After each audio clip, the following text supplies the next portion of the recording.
up, guys? It's your boy Pumpkin Picks back with another video, and let's get right to this. Xabi Alonso has officially been announced as the Real Madrid manager, and there's already expected lineups that are coming out. And I'm gonna tell you mine. I know I already made a video about about who I think will be making it to the Real Madrid starting lineup for the Club World Cup, but this is an update because there has been some signings that I was not expecting, and there's been some names that have been dropping that I think will be a very good addition. Look, there's a couple reasons that Madrid failed this season. One is because Vinicius was trash and you had a lot of injuries. I guess that's two reasons right there. Injuries, Vinicius was trash, but more particularly, there was a lack of creativity in the front three, and that was because the midfield was lacking and there was no Toni Kroos replacement. And now, with us very deep into, or I guess you could say halfway into the Club World Cup transfer market, new names have been thrown out there. And one of the new names that have been coming out is the new Toni Kroos Angelo Stiller. And I believe last year he played against Real Madrid. And I remember thinking to myself, I'm like, oh shit, this dude is pretty sick. Like, he's good. And he has a particular look to him, so there's no missing him. But I do, and I've been watching a little bit of highlight reels. I do think he's a very good player, but the question is, if he goes to Madrid, who or what position will he be taking? Because the thing is that on paper you look at the Madrid squad, and these are the best names in Europe. But for whatever reason, they can't make it right. Now, I think it was partly due because of Ancelotti's tactics, and I think there was too many big names. There was too many players who basically did the same thing, so they needed some type of direction, and that went directly against Carlos Ancelotti's system, which is he basically lets players figure it out themselves and still lets them be creative. And now with Xabi Alonso's system, his expected system, which all the directions are pointing for it to be three in the back with two wing backs, and how they do the attacking from there, who knows? But I'm gonna tell you guys who I think should be starting for Real Madrid. Now let's get right to this. Okay, so as you guys noticed, this is who with Madrid's current players that they have, or they are basically all but guaranteed to be having by the Club World Cup, by the beginning of the Club World Cup. These are available players, and I think this should be the lineup. Now, here's some things you have to point out, because one of my ideas, or one of the reasons why Madrid were specifically so successful last year was because Jude Bellingham, we found out that he was a great false nine. Now, in Xabi Alonso's press conference, he spoke and he said that he specified in saying he wants Jude Bellingham to be playing as a midfielder, and he basically wants him to not try to do everything. Like, at some point he tried doing too much, and then he ended up doing not enough by the end of the season. I think it's because he was so damn tired. But I think if he played so well and was basically in the top 3 podium for the Ballon d'Oro playing as a false nine, why would you take him out of that position? And there's a position in Madrid that Madrid is missing, which is basically the 9 position. So I say, as I've been saying since last year, put Mbappe as a right wing, which he did in his early days at Monaco. Put Vinicius as a left wing, and then make Bellingham false nine. With that, the other controversial point that I have is keeping Tchouaméni as a center back. Look, I think Tchouaméni, everyone says that he's not the best center back, but I think with this position, it will allow Madrid to shift from a 4-4-2 or 4-3-1-2 to a 3-4-1-2. Did I just say that? Okay, you guys know what I'm trying to say. Look, Tchouaméni needs to keep the CDM position. He's the only true CDM that Madrid has. So I think playing him in the middle would kind of be the best of both worlds and allow him to play a little bit more up from the back. And then you have Hudson, who we basically know he's going to be starting right away because of how injury prone the defense is right now. And then you have Asensio, who is really the only three defenders you have. And then making Arda Güler be the Modric replacement. The only issue with this is that he's been at the later stage of the season.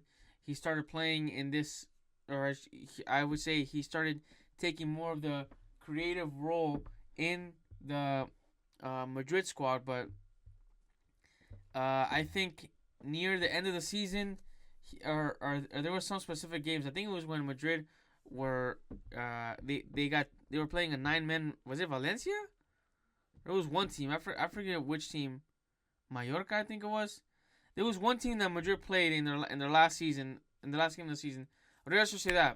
I think they were playing with them with 9 men, and Güler couldn't find the pass. So I think with the supposedly new Toni Kroos signing that Madrid is getting, he's basically fighting for his position with that Toni Kroos replacement. The only thing is that Güler is 20, and then that one dude coming in, the new Toni Kroos, is 26 or 24, I think he is. He's born in 2003. No, he's not born in 2003. He's born in 2001, I think. I think he's 24. That's all. He's 24. So I just feel like Madrid can't lose such a talent like Arda Güler. They have to make it work. This dude is quality, but he obviously can't compete with the three up top, and Valverde is basically the only midfielder who you know is going to be playing. He's, like I said, in my opinion, he was the best midfielder best player in Madrid this past season. The other lineup option that I saw in ESPN, it wasn't exactly this, but let's see, put Courtois on this bitch.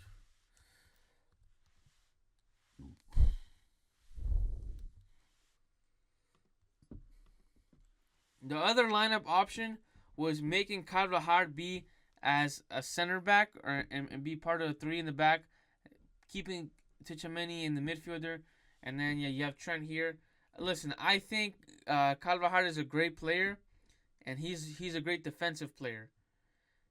I don't think keeping him as a center back, like, he's not. The best thing about Carvajal is his ability to defend and attack. So you keeping him in this part of the three in the back, I just think, what's the point if you can just replace him with the actual defender? He's not a pure defender. He's a right back. And in my opinion, he's a much better right back than what Trent is going to be offering Madrid. But the truth is that Carvajal, he's 33, I think, coming back from an ACL injury.